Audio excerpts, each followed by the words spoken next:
Okay, we're going to go ahead and get started. It is 6 o'clock. All right, so welcome to this Tuesday, January 16th, 2024 meeting of the Raymore Planning and Zoning Commission. If you would please rise for the Pledge of Allegiance. I pledge allegiance to the flag of the United States of America and to the republic for which it stands, one nation, under God, indivisible, with liberty and justice for all. Okay. We will take roll. Looks like Commissioner Bowie is not here presently. Commissioner Smith. Present. Commissioner Faulkner. Present. Vice Chair Fizer. Present. Looks like Secretary Peterman is also not here. Commissioner Kia. Present. Mayor Turnbow. Present. And Chairman Wiggins is here. We've got 6, so we're good for this evening. We have no personal appearances scheduled. We do have one item on our consent agenda. Item A, the approval of minutes from the November 21st, 2023 meeting. We'll also note for commission members, we do have an update to those minutes here on our table, so hopefully everybody has gotten a chance to look over those. Is there anything to add, city staff, other than just noting that this has been added? Thank you. With that, I would entertain a motion to take care of this item, please. Mr. Chair. Yes, sir. I move that we accept minutes from our November 21st, 2023 meeting with noted corrections. I'll second. We've got a motion by Commissioner Faulkner, second by Commissioner Urquia to accept, to approve the minutes from the November 21st, 2023 meeting with the attached updates. Any discussion of the item? Seeing none, all in favor? 5, opposed, and abstentions. Go ahead and just thank you. All right, it'll pass 5-0-1. It'll take us past unfinished business, as we have none, to item 7, new business. We have 4 items tonight, starting with case number 23048, Parkside Pool / Clubhouse Site Plan. Would the applicant want to come and present, or will this go to city staff? Let's go to city staff. Sir, if you will. Thanks, sir. Good evening, and it's been a long time since we've seen you, so happy to see you. Tonight you have in front of you a site plan approval for Parkside Subdivision Pool and Clubhouse. This property is generally located at the southwest corner of 163rd Street and Reed Drive. You'll notice a couple different pictures in there from different angles of the subject property. Existing zoning for this is R1P, single family residential plan district. To the north is going to be the Creekmore Subdivision PUD zoning, and then the rest is actually part of the original plat for Parkside. So south, east, and west all zoned R1P. Tract size is 2.17 acres, and it's part of the first plat for Parkside and would be identified as Tract B on the plat. The growth management plan identifies this area as appropriate for low density residential, and the major street plan classifies 163rd Street as a major collector, while Reed Drive and Ashburg Drive are the local roads. There's been a little bit of history for this property, just starting back when Creekmore was originally approved in January of 2004, but then more recently the zoning designation changed in October of 2020 to R1P, and then City Council approved the preliminary plat in December 14th, 2020, and that also included a memorandum of understanding. On March 13th, 2023, City Council also voted to approve the Parkside First Plat, as well as Parkside Park First Plat and Sunset Lane First Plat. A couple items that staff wanted to highlight. As the future pool was identified in the preliminary plat as an amenity and therefore a requirement, and with the MOU, it pretty much stated it needed to be done before phase 3 of the public improvements. So obviously way ahead of schedule. There was some question on the parking, but as no required parking for a community pool is listed, staff had to essentially look at what was submitted and then obviously deem if it was acceptable. There were 39 spaces proposed, with 2 of them being ADA compliant. Staff did determine that to be enough parking for the community pool. And then with landscaping, 20% was required, but 63% has been proposed. There was also some site access for the pedestrians, starting with sidewalks that already exist in the subdivision. As if you go out there right now, you see all the roads laid out and lots are laid out, just no holes in the ground for foundations yet. Ultimately, that sidewalk will extend from Reed Drive to Ashbrook Drive, and then will be constructed north to the parking lot to connect to the community pool and the parking lot. Site access will be provided off of Ashbrook Drive and Reed Drive, but Reed Drive is the main access into the subdivision from 163rd Street. And just a little bit of additional information, if the site plan is approved, there will need to be 3 separate building permits obtained, one for the pool, one for the fence, and one for the clubhouse. These will be reviewed internally for staff, and then before construction of those items. City staff recommends to the Planning and Zoning Commission to accept the staff proposed findings of fact and approve case number 23048 Parkside Club House Pool and Clubhouse site plan subject to the following 10 conditions.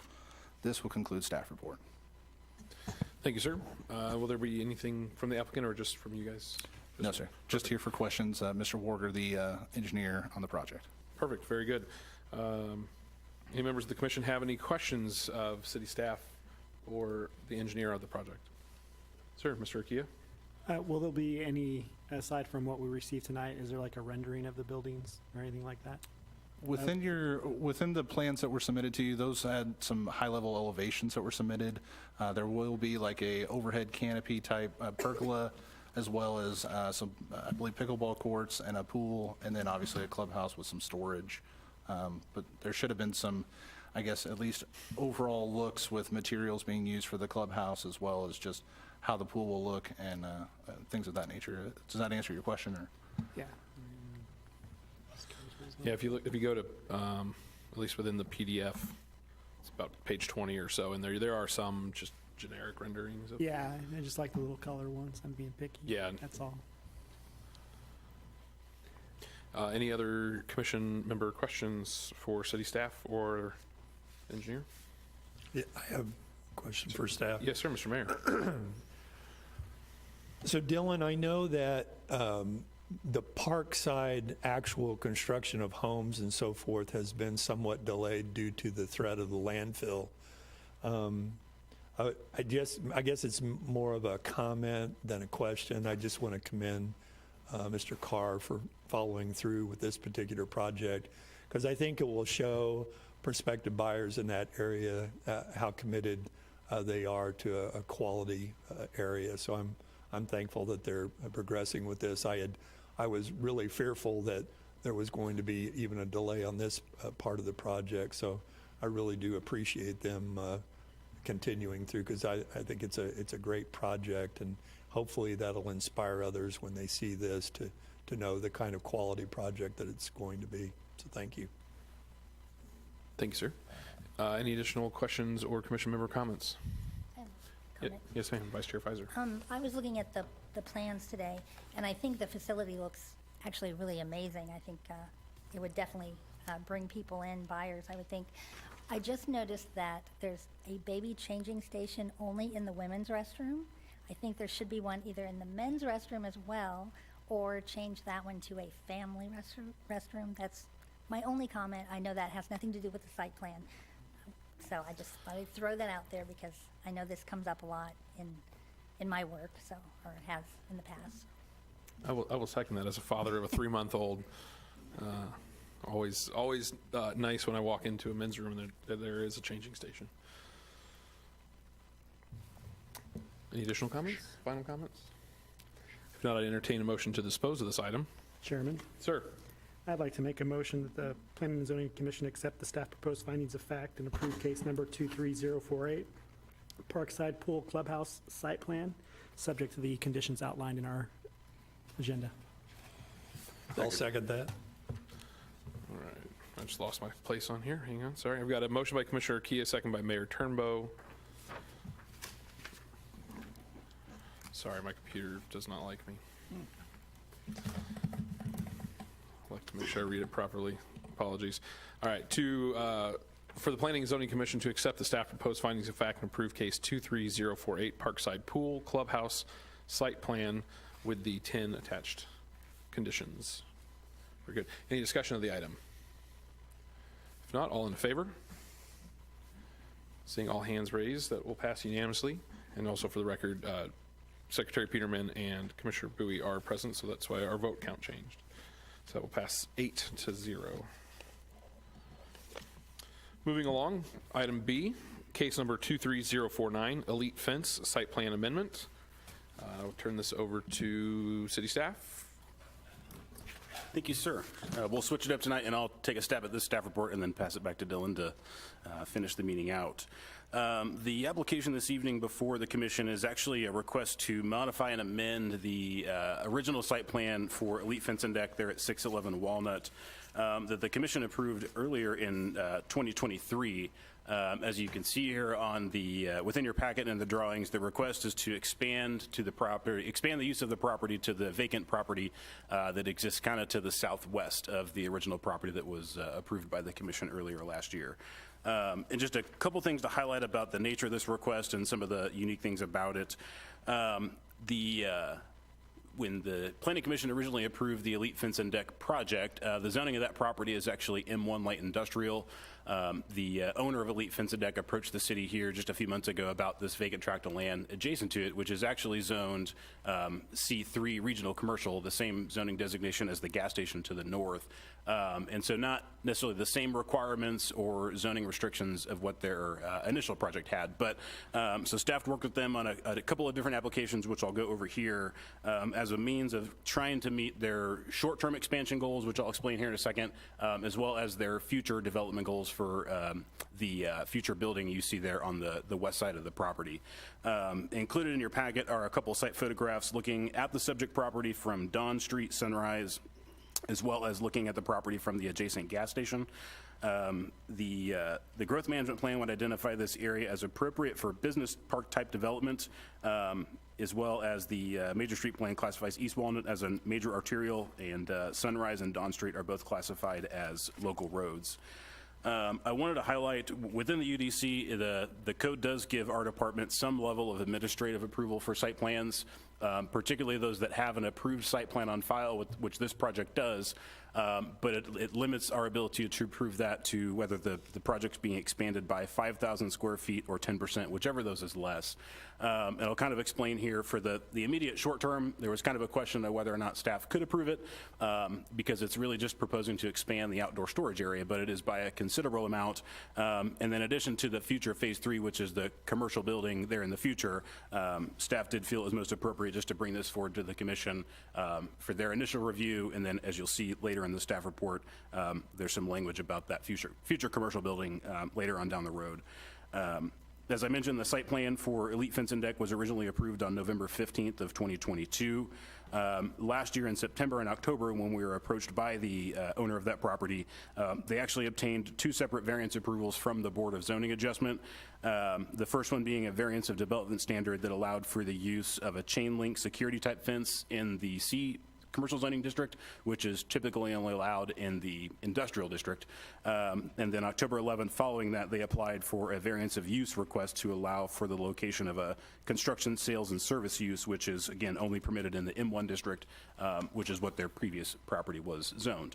The 2 of those together were kind of an alternative to moving forward with a couple of different actions, including the potential rezoning, which staff felt wasn't really the appropriate action, given the location of the property. The M1 zoning of the previous property was kind of just I won't say a remnant tract of land, but the city really never made an attempt to rezone that or do anything like we have done in other areas of the city. And so what we look at when we rezone a property or don't rezone a property is if it meets the requirements of the intent of a current project, that's great, but we also have to look at, if and when this business closes and sells their property, we have to look at what the ramifications of that are as well. And so items 3 and 4 and the actions on the property really were the alternative to trying to rezone the property to the M1 industrial. We felt with that future commercial building on the west side of the property, we wanted to keep the building design standards applicable to that in the future and not really upzone the property to anything a little bit more intense. As I mentioned in the staff comments there's 2 phases to this expansion. The first being an immediate expansion of the storage area, as you'll see on the site plan, and then item B would be a future commercial building located along Sunrise Drive.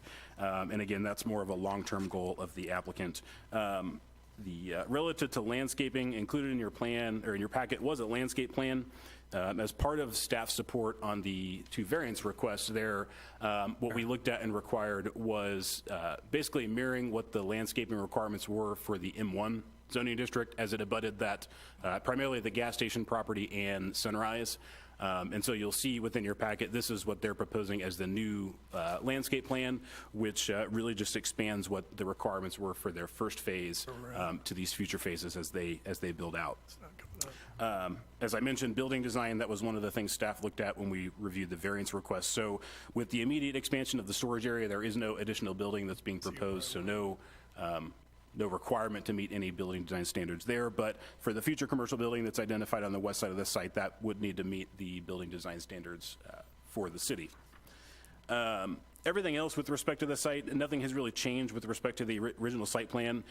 We did verify with the engineer for the project relative to stormwater. They are proposing an expansion to the site, and so the stormwater basin, as it was originally proposed, can at least accommodate the additional storage.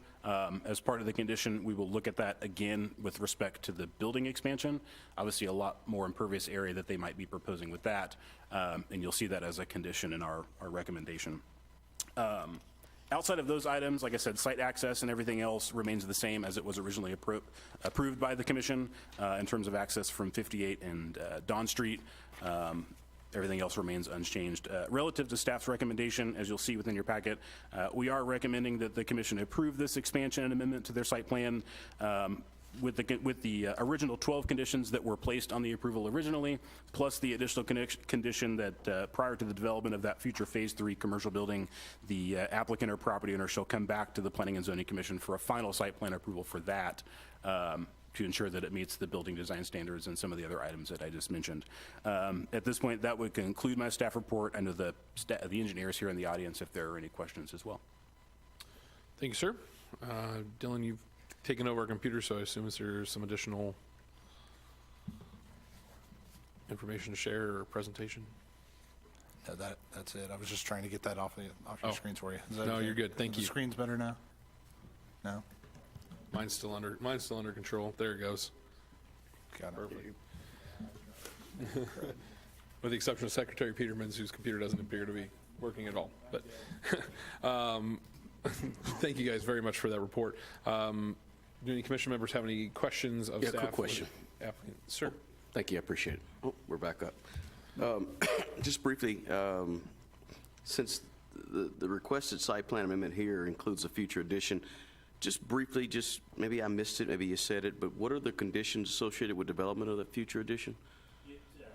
Good question. Yeah, the drawing that you see there does cover the entire property. What we worked on with the applicant, because they don't have any plans to build that future building yet, we didn't require them to go through the process to get the final approval for that. So the condition is that if this request is approved tonight, it allows them to move forward with the expansion of their outdoor storage area, which would be some additional screening with the fencing that they've already installed on the property pursuant to the variance that they obtained. If they were to move forward with that commercial building, they would come back to the commission for a final site plan approval for that specific building itself. Okay, great, thank you. Any additional? Yes, sir. Mr. Akia. Is there a time frame currently on when Phase 3 would transpire? We were not provided that.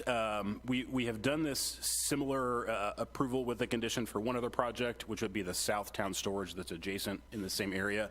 The one thing that you'll see in here is that we conditioned it the applicant and or the property owner, and that's important because there's always the chance that they can sell this portion off. And so regardless of who comes forward to develop that, that was staff's kind of thinking or rationale on that, is that whoever comes forward to build that building will have to come back to the commission to get the final approval for that. But no time frame on the requirement for that? No. So it could perpetually sit there vacant? Correct. Okay. Any additional questions or comments? If not, I would entertain a motion to dispose of this item, please.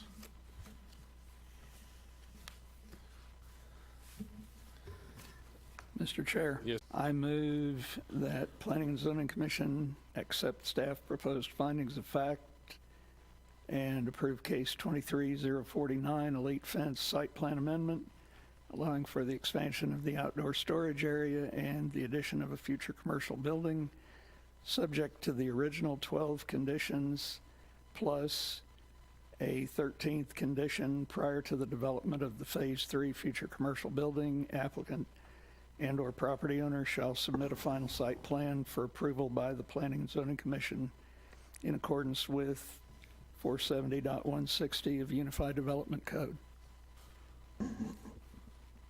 Second. I was going to say that was the easy part. All right, so I've got a motion by Commissioner Faulkner, second by Commissioner Smith, for the Planning and Zoning Commission to approve case 23049, Elite Fence Site Plan Amendment, allowing for the expansion of the outdoor storage area and the addition of a future commercial building on the property subject to the original 12 conditions as outlined below, as well as the following 13th additional condition as stated by Commissioner Faulkner. Any discussion of the item? Any discussion? No? Not all in favor? I Oh, sorry. have a discussion point. Do we want a time frame for the development? Can we require that? And, I mean, if they don't, what would be like if we said they had to do phase 3 within 5 years or something like that, and if they didn't, what would be the Repercussion? repercussions, if any, for not abiding by that? I mean, from my standpoint, you're going to expand the fence over there. We're going to have a development just to the south of that, and then you're just going to have this random vacant little plot of land for we don't know how long. Sure. Yeah, I'll give my initial assumption, and I'll pass it to legal if they have any concerns or contrary thoughts. I know historically when an application comes forward for site plan approval, as long as it checks the boxes of what the requirements are in city code, I won't use the term obligated, but those are the things that the commission has to kind of consider in their approval. In this case, with the 2 variance requests that they got through the Board of Adjustment, the application does meet the code requirements as they've proposed it. And I know historically, I don't think we've ever conditioned the approval of a site plan with the time frame that the applicant has to build it. That certainly doesn't mean that it's impossible. So I'd defer to Mr. Fleming if he has any experience in cities that have done that, or... Well, and does the applicant have a time frame in mind? Sure. Matt Slish, Engineering Solutions, 50 Southeast 30th Street, Lee Summit, Missouri. So the problem with any type of development is the developer is doing well. Since moving from Lee Summit to the site, the initial site was going to work great. And then as time's gone on, he's found out the adjacent site could allow him some extra storage space and availability to continue to do more work. Kind of the building that we've shown was an anticipation of how we would use the remainder of that ground at some point.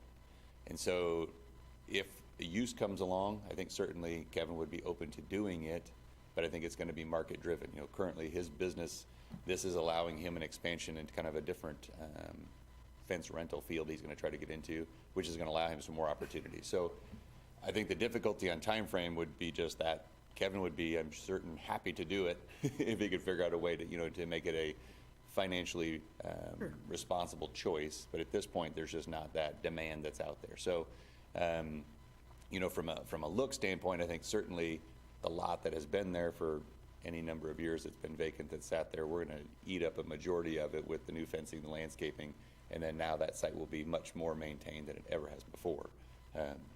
But time frame wise, I don't think we can give you an exact. I think his would, of course, be like any developer sooner than later, but I don't know that I can set you a time frame. And certainly the difficulty of setting a time frame on it is just that. We just don't know the economic outlook of what would come. So I guess we would request no time frame on it, and we'll do our best to work towards something that will, continue to grow that area. But I think, he's made a relatively large investment specifically in that corner, revamp an existing building that sat for a number of years in a much lesser state than what he's done now. And so I think, he's working in good faith to try to make something better in that corner. So. Oh, no, and I get that, and I'm not discounting that Sure. at all. I mean, appreciative of how it looks compared to what it does. It's just, I know if we eat up that big chunk with the extra, and then there's just that little piece, just, Yep. it could be, to your point, it could be forever, and it just sits there. And He would be here to tell you, but he injured himself in a pickleball accident on Tuesday morning. So, but I think he would be certain to tell you that as soon as he could possibly get something up, he certainly would. So I would tell you that as his answer. I've got a question for staff. Obviously, that's future phase 3, whatever. If push comes to shove and they say, well, actually, we would like additional outdoor storage, and would that have to come back to us to if they, so as they continue to push to the west, if they wanted to go all the way to the west, would they have to come back to us? Or is there hey, in 4 months, we might just see that black fence just going all the way out to the edge of the property line? No, I would clarify, I think in your packet, it mentions the future commercial building, but the intent, anything on phase 3, whether it's the expansion of storage, if that's the case, we would make them come back to the commission and update what their site plan is and either get rid of that future commercial building to what it is, or proceed forward with what they've drawn on their plans today. So the plans where it goes from a perfect rectangle to kind of a J, only half of that piece is actually of subject today. So the phase 3, whether it's commercial building, extra storage, or they choose to sell it, that's not at all what we're really talking about or discussing today. It's just if they choose to do a phase 3, what they have in their plan, they just have to come back to us. That'd be correct. Okay, so we're really only talking about the 1 square. Correct. Okay. Yeah, Mr. Chair. Sir, Mr. Faulkner.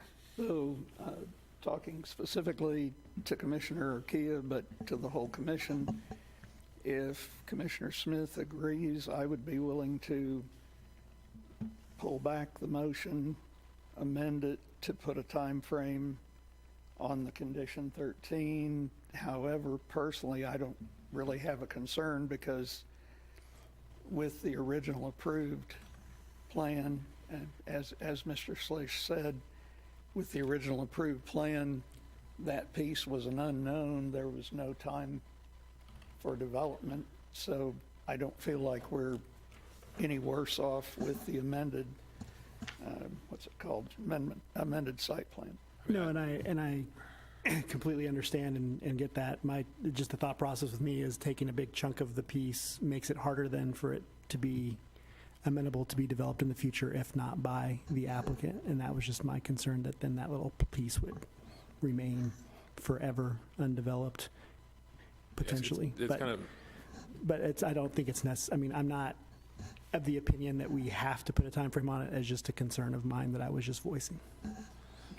in addition, I would almost even say, because I mean, if phase 3 is not even really part of what this case is, that additional condition almost should be just completely stricken, because that's not the subject of this discussion. Because we're not talking about phase 3. Obviously, phase 3 they'd have to come back and submit a final site plan, but that's. I mean, so if I could clarify that a little bit. I don't want to get too confused in the weeds here, but like I said, the intention behind that commercial building not being necessarily part of tonight's approval was because of the fact that it's not in their immediate time frame to do that. With respect to their expansion of the storage area. Staff, I guess, in hindsight, could have just not placed that condition, but in approving the variances by the Board of Adjustment for the construction and sales service and the fencing, staff realizes that corner probably is kind of prime, and so in our discussions, it was actually kind of staff's direction to hold that corner for something more commercial and not storage. It's a corner use right next to a gas station, so it is kind of deserving of something more than a chain link fence. And so that was certainly the option. The applicant didn't have to agree to that, but that was really part of our support in moving it forward, was to hold it for something that was a little more exciting than a chain link fence. And that was kind of how it was presented through the Board of Adjustment. And so just to clarify, it's not necessarily part of the motion this evening because we're conditioning it to come back. Without that condition, if the commission were to approve it tonight, there would be no review of it by the Planning and Zoning Commission for what that building would look like. Staff would review it and issue the building permit and met that requirement. So if anything, our condition of making them come back through the process for the building elevations, again, we followed a model of what we've done before with Southtown Storage, which is the RV storage there on the east side of town. That was a future phase they identified that they would like to build if and when the market would bear it. And staff just felt it important, since we're coming back and changing their initially approved plan for the storage, we wanted to just be upfront and transparent with the commission of what their overall plan was. And so that, like I said, it's kind of weird because it is part of the motion tonight, but it's not, because they'll have to come forward with respect to their building elevation, since we did not require those to be submitted as part of this application. okay, so all that to go back to Commissioner Faulkner, inquiring with Commissioner Smith about additional. Well, no, I don't think it's necessary. Mr. unless Chair, they want so to. I think based on our discussion already, I don't feel like I need to withdraw the motion and resubmit. However, based on discussion just now from you and Mr. Gress, I'd like to pose a question to Mr. Fleming. And you know, I'm going to set it up this way. To me, the case this evening, the amended site plan, including the tract to the south of Freedom Stop, is basically approving a site plan for that entire chunk of land, and the condition is saying, but Planning and Zoning Commission wants to see a site plan for a future building. I don't know. I'll stop there. Can you add anything to my question? Was there a question? I don't think I can. I don't know, what guidance is it you're seeking from me? Yeah, What concerns specific, I mean, okay, I think the concern, and based on hearing the discussion between Mr. Gress and Chairman Wiggins, and the question that I think I was hearing was, do we really need condition 13? Do we need a condition that this will come back to Planning and Zoning Commission before a future building is actually built? Yeah, let me leave it at that. Do we need that? Do we need that condition as a legal hook to bring this case back before a building is actually designed and built? well, I don't know, but I don't see any harm in leaving that condition in. Good, thank you. That was the answer I was looking for. Thank you, sir. Okay, can you bring me up to speed then? So are you still inquiring with Commissioner Smith about, No, so we're back to the original motion? We've moved, yeah, in my mind, we've moved past any need to withdraw and resubmit Okay. a different motion, and I'm comfortable with the motion on the table. Well, it's your motion to begin with, so, okay. So we got motion by Commissioner Faulkner, second by Commissioner Smith. I already read it, so I'm not going to reread it again. Yeah. Any final discussion of the motion? Seeing none, all in favor of the motion. That will pass unanimously, 8-0. Thank you. Good. All right. So we will now move on to new business item C, which is case number 23045, Creekside Ranch rezoning. This does require a public hearing. I will open that right now at 6:33 p.m.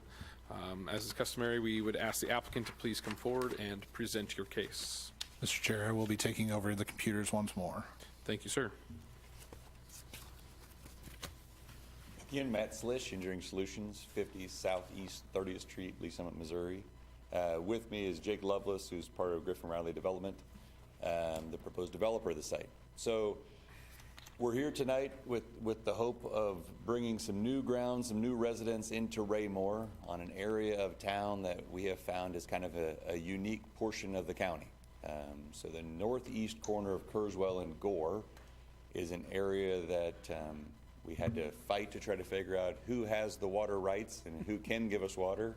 We had to fight to try to figure out who has the roads and who can control the roads and kind of work our way through it. So as we kind of worked through over the last couple years of trying to figure out what made sense for this site, we ultimately landed on 23 lots.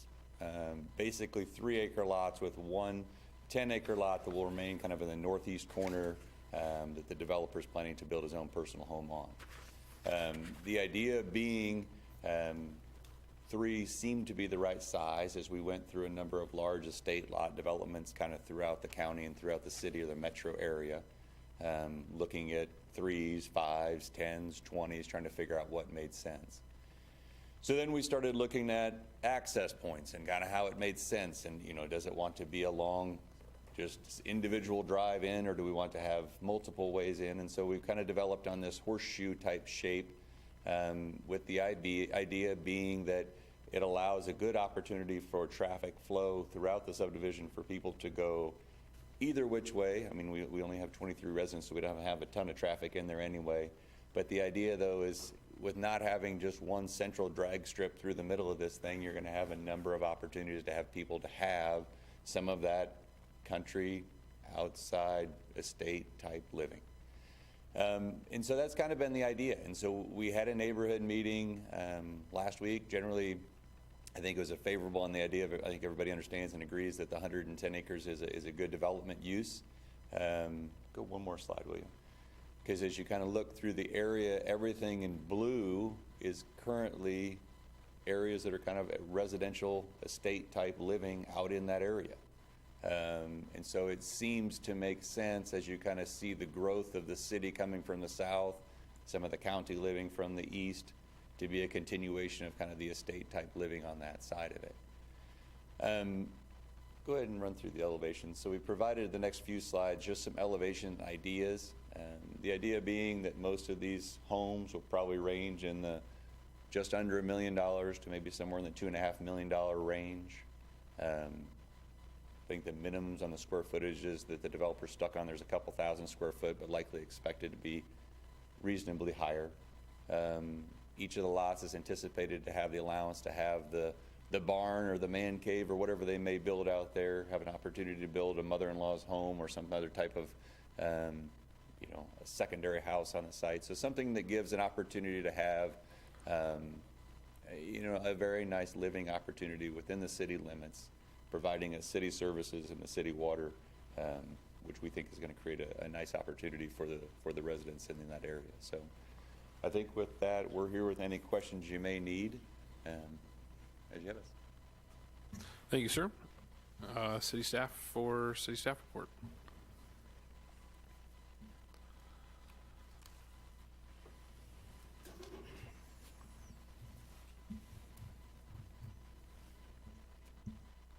Does everybody have control of their computer again?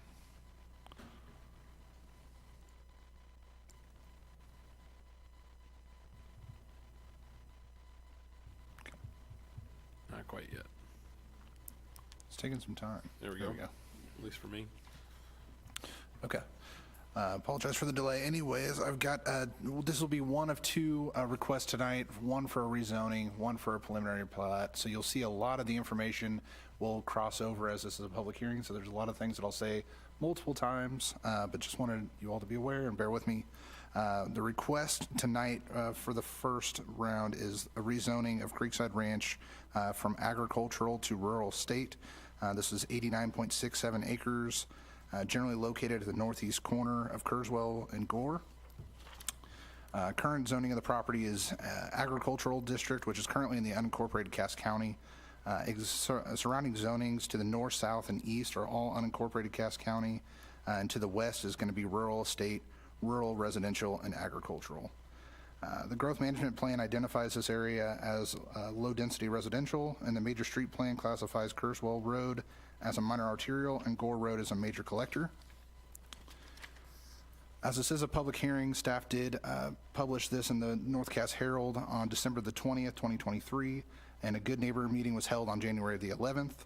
I'd like to enter into the record exhibits 1 through 6 would be mailed notices to adjoining property owners, notice of publication in the newspaper, Unified Development Code, the application, the growth management plan, and the staff report. A little bit of the history on the property is this has remained an unincorporated Cass County and remained undeveloped for the entirety of its life. On March 13th of '89, Fairview Estates, lots 1 through 3, final plat located at the southwest corner of Kerswell and Gore, was approved by the city council. And then the Fairview Estates lots 4 through 7 was also approved by the council in 1991. Halliburton Estates, which is directly west of the property, located at 700 and 712 East Gore Road, was rezoned from agriculture to a rural estate in 2006, with the preliminary plat approved in 2006 and the final plat being approved in 2007. The applicant has 3 current filings for applications, one being this rezoning, the other being a preliminary plat that we'll hear later tonight, and then also the voluntary annexation, which will go directly to City Council for their review and approval. With the Good Neighbor meeting being required on the 11th, you'll see that there were 9 citizens in attendance. They had several questions and answers, either given by applicant or staff. Overall, a very good discussion. I think everything was just more or less based upon either road alignment or who would be maintaining Gore Road or a portion of, was kind of, if there was a concern, those would be the two that was really raised. Otherwise, staff did receive a number of calls just as putting signs out for the public hearing, really just general questions as to what the development was going to be, and overall pleased with it, that it wasn't going to be some high density or something that wouldn't match the character of the neighborhood. Just a couple of comments staff wanted to highlight. Notices were mailed out to 21 adjoining property owners. No concerns or objections were raised during that time. Staff felt that it was appropriate to put in the use table for the agricultural zone properties and rural estate, and then highlight the differences, which were very minuscule. I think the biggest problem, or the biggest changes, were really in the medical marijuana table. So, and then also felt it was important to have the bulk and dimensional standards there as well to just show the difference. The applicant's requesting that the subject property be served by city water. Staff has requested either reassurance or proof provided by the Public Water District number 3 that they will not serve the property. Everything that staff has seen to this point, whether it be internally or through the county systems, it shows that Public Water District 3 is really on the south side of Gore and nothing on the north side, but we just want to make sure that we're not going to get into a situation later down the road. The proposed development does have some lots that abut a major collector being Gore Road, therefore a buffer strip would be required, and so they would need to submit that landscape plan when they come back for final plat approval. And then obviously with all of these applications kind of going on concurrently, if the rezoning were to be approved, as well as the later application, a final plat would have to come back before this body as well. City staff recommends to the Planning and Zoning Commission to accept the staff proposed findings of fact and forward case number 23045, Creekside Ranch, rezoning from agricultural to rural estate with a recommendation of approval, subject to the following 2 conditions. And that would be that condition number 1 would be case 23047, Creekside Ranch voluntary annexation shall be approved by the city council. And then the second condition would be city staff would need the reassurance from Public Water District 3 that they were either are not able to serve or will not serve the subject property. This would conclude staff report. Thank you, sir. Before I move into public comments, real quick, do we have any immediate questions of either the applicant or staff before I go to the next steps? Okay, so because this is a public hearing, which we did open at 6:33, we do allow for public comments. If anybody from the public would like to come forward, I'd be happy to explain the rules. Not seeing any members of the public coming, I will formally close 6:43, the public hearing portion. With that, I do now turn it over to members of the commission for discussion. Any discussion? Yes, sir, Mr. Urquia. I'm on fire tonight. On the water service from PWSD number 3, if they were able to service it in the future, what issues would that create that are of such high concern that it's a condition of the development? So with that being, we've run into this issue before where there was either a misunderstanding of the boundaries or something of that nature, and so it becomes kind of hairy with the court system. And so that's why we want this reassurance from Public Water District 3 that there is no doubt that we can service this, and so there's no issues later down the road. So the staff is well aware of that, and obviously they don't want to get into any hot water with that either, because then it becomes an issue for them as well. So that's kind of the big thing for us, just making sure that they are well aware that there's nothing that that we're going to cross lines at any stretch during this process. So are you just looking for like a written confirmation that this is going to be our baby and they're going to leave it alone? That's correct. Okay. All I want to do is come up and give the reassurance that we have begged for the letter. We've gotten verbal from 3 and 6 saying we absolutely cannot, not going to, but actually Getting it in writing. is where we're struggling. So Okay. we're totally fine with it. We'll get something. We just got to figure out how to get it Yeah, I was just, from my end, obviously this is a very sticky point because he mentioned it multiple times. I was just curious what the, if we didn't get the verbal or the written and we said, you know what, we're going to move forward, and then they come back later, I mean, what, to your point, like what legal issues would we run into if we've already got water set up for this development? What's going to be the fight, I guess, or what would be the legal ramifications if they wanted to come in and say, no, we're going to service that? I mean, how does that even? So it generally comes down to some sort of money, unfortunately. It's happened with Public Water District 10, well, I don't want to say recently, but a few years ago. But that was a different situation where it was generally in their district and we just were unaware of it. This, from every map that we've seen, is outside of that zone. So we feel a lot more comfortable with this one than maybe in years prior. But in short answer, we won't move forward with construction until we have it out in hand. But the funny one is that when we went to 3 and discussed it with them, they wanted us to annex in. And so we said, well, if we had annex in, then you certainly could give me the letter saying, we know you're not in, but. So we'll get it, but like I said, we won't start construction, we'll keep everybody outside of it. Oh, no, that's, again, from, I was just curious. I love the project. I love the idea. I mean, if it's being annexed, whether we do the water or not, I'm assuming that means tax dollars for the city. So I was just, I was just curious why the sticky point, but that makes sense. And Sure. it's Well, fine. the applicant went through pretty much every water district and county and through us to kind of figure out what the best deal was for them, and obviously selected the city if we can service it, and we told them that yes, we can with this condition. So Is it directly related to the water question? Otherwise, I had a question that I was going to ask real quick. You can go. Okay, very good. Go first. So looking at the map, and I know from the public comment there was discussion of, where the roads are coming in and out and whatever. But looking at lots 12 and 13, those are the only two that, at least that I can tell, that don't directly abut one of the interior roads. Are those, because it's acreage, are they just allowed to have a driveway entrance off of Gore, or would there be anticipation of some sort of, shared road somewhere that leads to those from internally that's not listed here? Yeah, so from a layout perspective, that's what we did. We worked with staff to try to limit the number of access points onto Gore, and then just a couple lots ended up having, the way the layout worked out, it made sense for them to access that. So the idea being is, if you could have gone in, we could have laid out a number of lots and put them on the Gore access. So this was the more limited access to Gore side of it, which made sense, I think, for everybody involved. But Okay.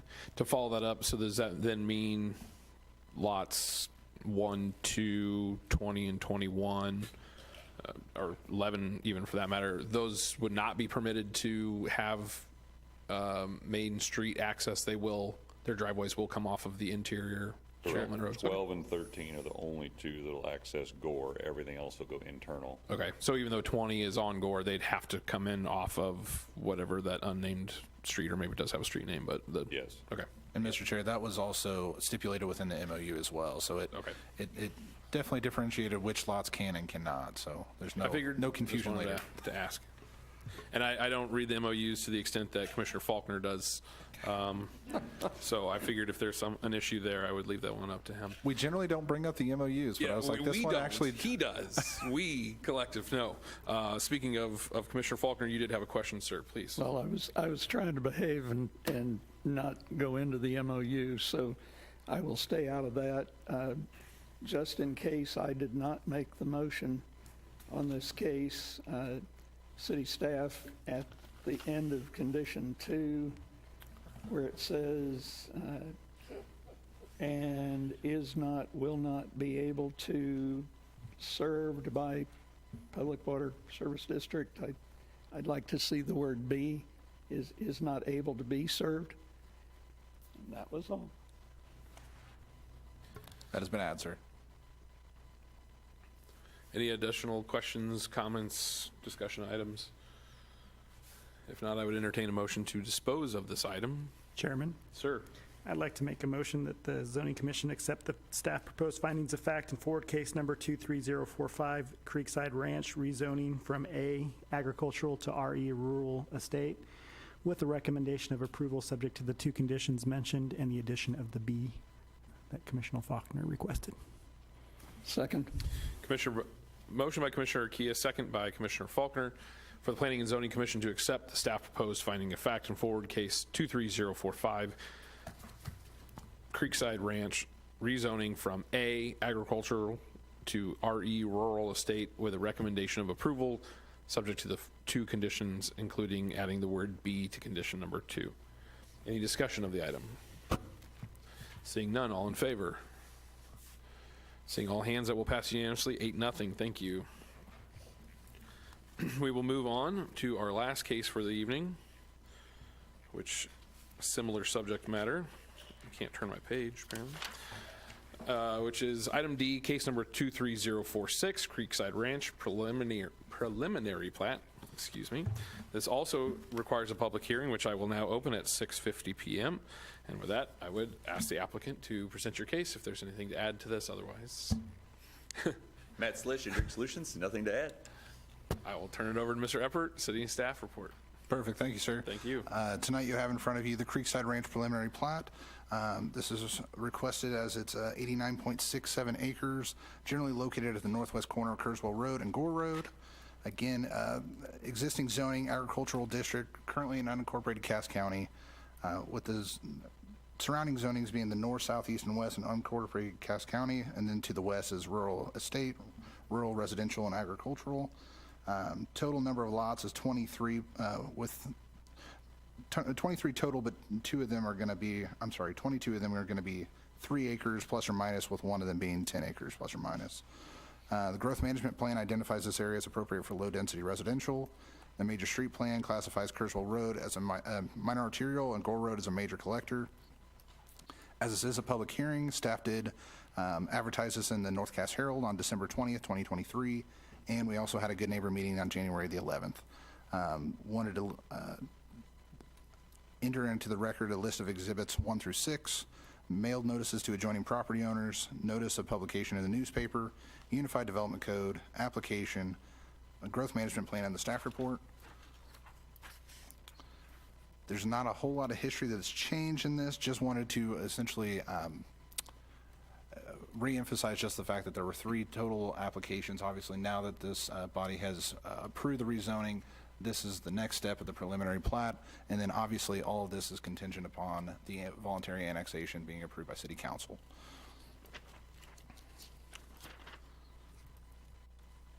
Again, notices were sent out to 21 adjoining property owners.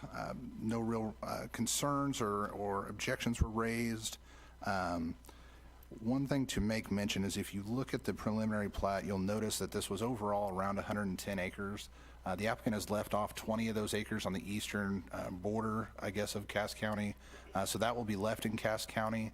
And we thought would provide a good buffer between this subdivision and Cass County, who has only known that area to be completely undeveloped. So it was kind of a nice addition, but just wanted to differentiate that, because if you look at it, it's just kind of an odd shape, and you're like, well, why did they not just include it all? But that was kind of the reference behind it.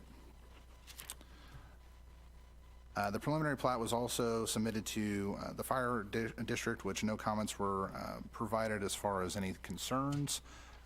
City staff also prepared a memorandum of understanding for the subject property, which restricts the future development to the number of units and general layout of the submitted preliminary plat.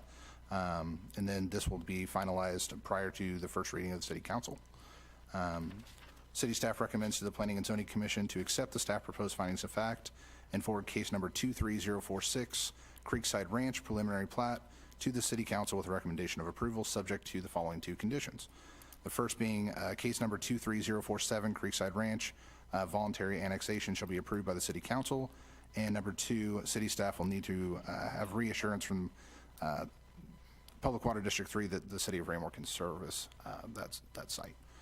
This would conclude staff report. Thank you, sir. Any immediate questions before I move into public comment from the commission? No, okay.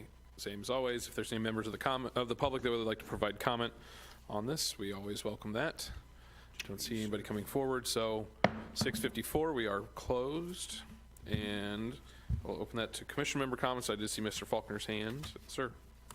So, in addition to adding the word B to condition 2, Mr. Fleming, I do have a question that I think you can probably clarify for me. Should we have a third condition on approval of the preliminary plat that it's contingent on approval of case 23-045 rezoning? I can't imagine why one would not be approved and the other, but in my mind, if the rezoning weren't approved, then this case is dead. So is it worth adding a condition? I think we'd be well served. Yeah, You're right, it stands to reason. just in case. Thank you. That would be kind of, you wouldn't expect it to be, but, always good Right. dot those i's, cross those t's. Was that your only question, sir, or did you have an additional? No, I'm good, thank you. Any other commission members have any questions for staff or the applicant? Nope. All right, I would entertain a motion to dispose of this item then, Well, please. since I'm stirring up trouble, Mr. Chair, Yes, sir, Mr. Faulkner. let's see. You got it? I move that Planning and Zoning Commission accept staff proposed findings of fact, forward case number 23-046, Kurzweil Road and Gore Road preliminary plat, to City Council with the recommendation of approval subject to 3 conditions. I'm not going to read them entirely, but condition number 1, that case 23-047, Creekside Ranch voluntary annexation shall be approved by City Council. Number 2, well, maybe I will read them. City staff needs reassurance that City of Raymore can serve this site with city water and is not / will not be able to be served by Public Water Service District number 3. And condition 3, that case number 23-045, Creekside Branch rezoning shall be approved by City Council. Thank you, sir. I'll second. Got a motion by Commissioner Faulkner, second by Commissioner Urquia for the Raymore Planning and Zoning Commission to accept the staff proposed findings of fact and forward case 23046, Kurzweil Road and Gore Road preliminary plat to the City Council with a recommendation of approval subject to the following 3 conditions as stated and read by Commissioner Faulkner. Any discussion of the item? Seeing none, all in favor? Seeing 8, that will pass unanimously, 8-0. Thank you very much. So that will conclude our new business for this evening. That will now take us into our city council report. Normally Mr. Zur would provide that. Seeing as he's not here, is anybody taking the reins of a city council report for this evening? All right. And for those who haven't met me, I'm Mike Fleming. I'm a partner at Kapke Willarth, covering for Jonathan tonight, so it's good to be with you. Thank you for being here. So there was a city council meeting on Monday, November 27th. There was a discussion of the vacation of Dean Avenue right-of-way. So that issue was approved by this body on October 17th unanimously. And just for your recollection, that is to vacate approximately .004 acres of existing right-of-way that was dedicated to the city as part of the initial construction of Dean Avenue. Staff has determined that the requested vacation is a remnant tract of land and is not needed by the city. During the November 27th meeting, there was a second reading of that and approved unanimously. Similarly, there was a discussion of Raymore Galleria third final plat. That issue came before this body again on October 17th of 2023 and passed 9-0. It relates to the Thompson Thrift, developer of the depot at Raymore Apartment Community is requesting approval of the Raymore Galleria third final plat containing approximately 20.67 acres. At the council meeting, there was a second reading and it approved unanimously. Also at that meeting, there was a first reading of the conditional use permit to maintain a pole sign at 108 North Madison. That issue was before this body on November 21, 2023. The owner of the property, Michael Joy, located at 108 North Madison Street, was requesting a conditional use permit to maintain a non-conforming pole in accordance with section 435 1 of the Unified Development Code. This body denied that request 6-1, and that was also denied by the City Council. On Monday, December 11th, the City Commission convened. There was a second reading of the Saddlebrook First Final Plat. Rob Clifton, representing Saddlebrook LLC, requested a final plat approval for the first phase of Saddlebrook Division, which includes 23 single-family lots located at the north of Hubach Hill Road, west of Brook Parkway. This body approved that application on November 7, 2023, and it also, the City Commission approved that unanimously following a second reading. New business during the December meeting was a call for election on April 2nd, 2024. Candidate filing began December 19, 2023 and ends today. Positions for City Council seats in each of the 4 wards will be open to serve on a 2-year term. There was a first reading and it approved unanimously. There was also discussion of placing an online use tax on the April 2nd, 2024 election ballot. Council has determined it is prudent to seek approval for a use tax that will allow the city to collect sales tax revenue from the purchase of products from online and out-of-state retailers. The staff tax will be equal to that of the current sales tax, and the revenues generated will be used primarily to fund new personnel for the purposes of public safety, including police, public works, and parks and recreation personnel. There was a first reading and it passed. It was approved unanimously.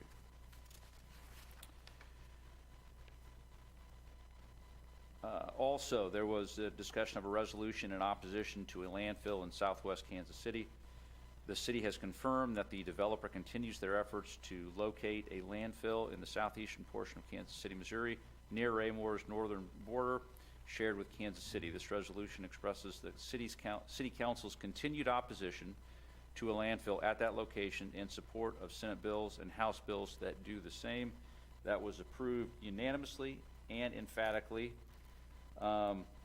And I would invite the mayor to offer any update he might have from Jeff City. So today, as many of you are aware of, Senate Bills 739 and 769 were heard in the first committee session before the local government committee of the Missouri Senate. There were 3 people that spoke against the bill and 18 that spoke in favor of the bill in order to push the half-mile border between municipalities to a 1-mile border, giving those municipalities of the adjoining communities the opportunity to enter into discussion as a yay or a nay to a potential landfill site. Similar legislation as to last year, but it seems to be just about the same, if not more, fervent interest in passing this legislation. We were heartened by the ability of the Senate to get the bills ahead on the schedule this early in the session. As you know, we got caught up at the end of session last year with the legislative efforts on the same bill, but we believe that early in the session being heard before committee is a positive sign for us, and we're hoping to be successful in the House as well. It has not yet been scheduled on their agenda, and so we're urging the Speaker of the House to put that on the calendar in the very near future so that a committee can also take that under consideration. So hopefully that bill has been filed by Representative Hafner and has been signed on to more and more every day by co-sponsors of that bill. So we feel very good about our efforts this year in the Missouri legislative efforts. Thank you. Thank you, sir. Is there any additional city council items to add that Mr. Fleming was not able to cover? I would say more recently there was a meeting on January 8th, and there was a second reading that approved unanimously the call for the April 2nd, 2024 municipal election. Similarly, at that meeting, there was a second read, and it approved unanimously to place an online use tax on the April 2nd ballot. Again, on this particular issue, I'd ask the mayor if he has any input that he would want to share with Yeah, so we had one citizen show up with facts and statistics that show that our facts and figures that we've been putting out with what a use tax would potentially be in revenue was askew. The citizen was saying that we should be alerting people that there would be a larger windfall to that than there possibly is. Of course, we only have what we get from the Department of Revenue with regard to sales tax and what their projections are, and that's what we've stayed with and what our own projections would be. And then again, consideration must be given to those avenues of revenue that the city is potentially losing and has lost with regard to other property value. As you've heard, the county is now discussing the bill that was passed last year to give a cut on real property tax to senior citizens that live in our community. Not that we're against that, but it does reduce revenues within the city to provide the services that we provide. There's been cuts in our excise tax over the last couple of years with regard to cables. The cable companies and the service right-of-ways, they've cut that significantly, and there is now intended legislation to either cut or reduce or do away with personal property tax. Not that I'm against that either, but it will reduce revenue that comes in to provide the kinds of services we've been able to provide. Also, there's another proposed legislation at the state to do away with a grocery sales tax, and that we actually collect quite a bit. About 32% of our sales tax collected here in the city comes from the sale of groceries. I understand that as well, but as you see, there's the cities, municipalities have come under attack quite a bit in the last 3 or 4 years with regard to their revenue sources, and so it necessitates us to be very aware of what we can do, and the state has given us the authority to put this item on the ballot.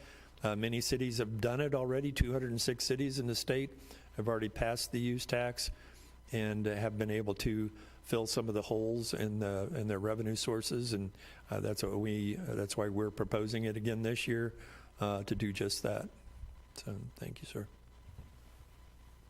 That's all I've got. Thank you. Thank you, sir. I would like to also add that during that meeting, it was at the end of the meeting that I stated many of the things I just said. In addition to that, I also wanted to recognize the passage of Jeff Cox.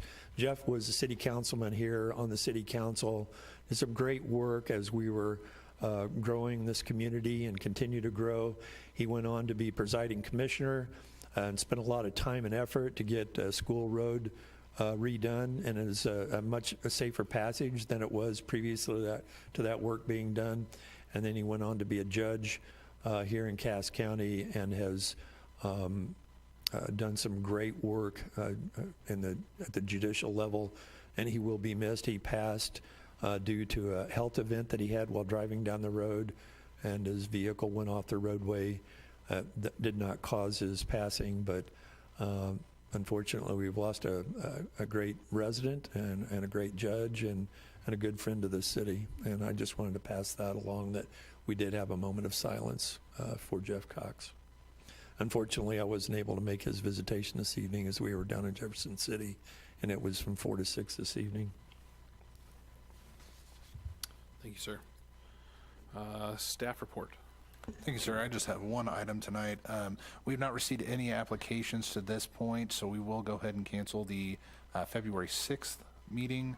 And we will also be in touch for the following meeting on the 20th, as we have a deadline this Friday for applications. So we will definitely keep you apprised. Otherwise, I will hand this over to Mr. Gress. Thank you, sir. Included in your packet was a monthly report for the month of December, which officially closed out the year of 2023. So I just wanted to highlight a few things as we are now halfway through January at this point in 2024. Relative to permitting activity, we did end the year with 181 residential building permits, which includes single-family homes and detached single-family homes, in addition to 27 commercial permits. So a significant amount of commercial activity this year, which is reflected in the inspection report below that for the year. This year, we've already got off to a good start with a couple subdivisions that have had their infrastructure accepted, and when the weather and frozen ground allows it, we'll hopefully start seeing some more residential permits pick up after these frigid temps pass. Relative to building activity, I wanted to just share a couple things with the commission, really with respect to the Raymore Commerce Center.